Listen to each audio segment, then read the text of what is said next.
another scary education with Karen. So today we are talking about what's the pros and cons of selling an investment property or keeping investment property. Now, everybody's going to be in a different situation.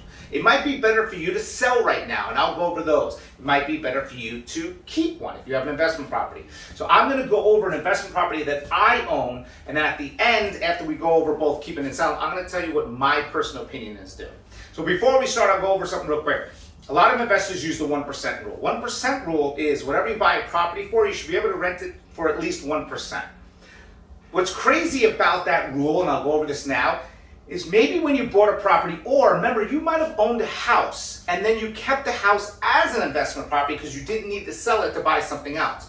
Well, that 1% rule, you might have skyrocketed it right now because the market is just going crazy with the rentals. I mean, rentals that were $1,200 or $1,300, which were kind of high years ago, are like 15 to 18, right? So supply and demand's low. A lot of these investment companies are coming in and buying stuff and you're not renegotiating with them. So you holding a house or owning an old investment property, that 1% is now past that point. So let's go over a property I own and we'll go over the pros and cons with both keeping and selling. So one of the properties I own right now, I have $100,000 in equity, right?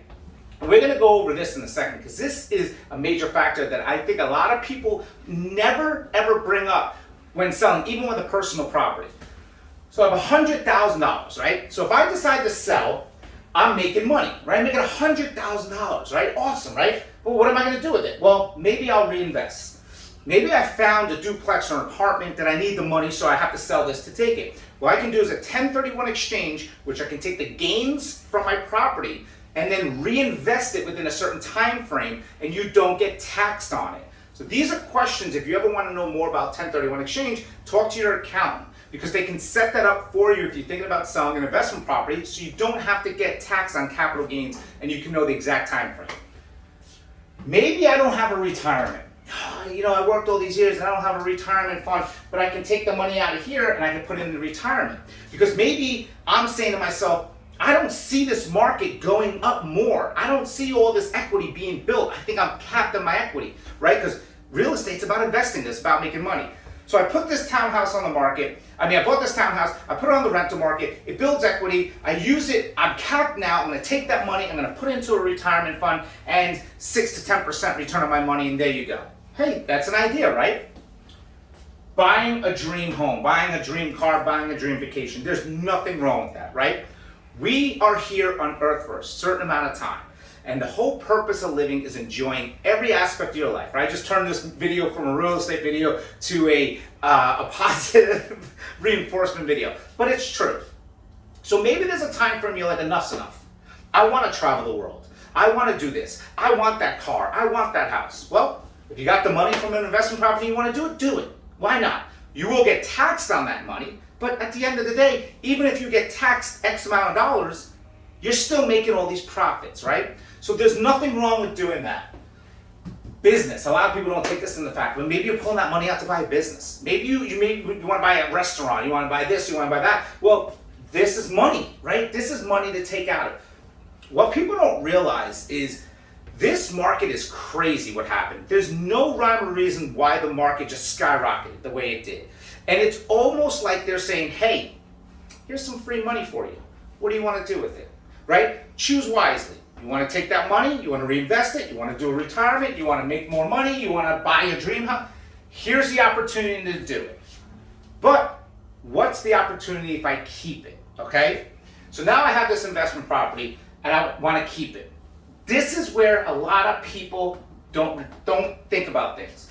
If you're thinking about selling your house right now, your personal property or investment, take this in consideration. This one townhouse, everything, HOA, the whole nine, is $950 a month, right? $950 a month. So what happens is, let's say blank hits the fan, you know what I wanted to say there, right? Economy crashes years down, whatever the case may be. Everybody else's mortgage in that development is skyrocketed, $1,500, $1,800, whatever it is, right?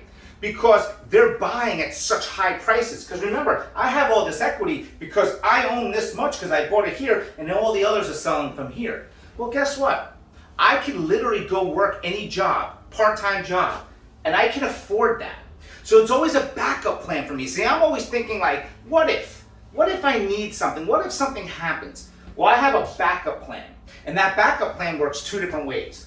One, it's only $950, right? Two, if something does happen in the market, and all these people's mortgages are $1,850, and the rental market starts coming down, and they have to rent for $1,850, and let's say the going rent is $17 or $16, I can rent it for $1,200 and still make money, and still put it towards principal to pay down it if I don't have a mortgage, I'm just making more money. So if you have a personal property before you sell, that's something to think about, saying, hey, if we don't sell this property, we have the cheapest mortgage. God forbid something happens, we can go work a part-time job and afford it. My monthly income, right? If you have such a small mortgage on the investment property, for the rest of God knows how long, I'm getting a monthly income. I'm getting a check cut to me, right? Now that check that's cut to me can go towards different things. It can go to buying a dream car, to my retirement, to reinvestments. So I can take this money and dish it out, right? Money out, retirement. Well, I just talked about retirement. And more money. So money out, this is what I mean by money out. I have $100,000 in equity. Well, I can just refi it and pull $20,000 out, right? $30,000 out by not touching majority of it. Use that money to reinvest something, to buy something, right? The whole purpose of this is why would I want to sell? In my opinion, I would never want to sell this property, right? Ever. Because one, that is my retirement for the future. Two, I have such a small monthly payment that even if the market shifts, I can easily afford to rent this out or live there myself. I'm always going to be able to pull money out of it, right? But that's my life right now. I don't want to sell it and take the $100,000 out of it, because at the end of the day, I'll have more money in the next 10 years from it, right? I can still use it to make more money. I can still use it towards retirement. I can still use it for the comfortability factor that God forbid something happens. So that's for me. And as a personal property, I think you should look at it the same way. Like, I'm here to help people buy and sell homes, and that's how I make money. But it's not about that. It's about helping people and educating people. And when the time's right, then they know they're comfortable with working with me, because I'm always going to guide them in the right direction. So I hope you guys like this video. If you have any questions, let me know. More education coming soon.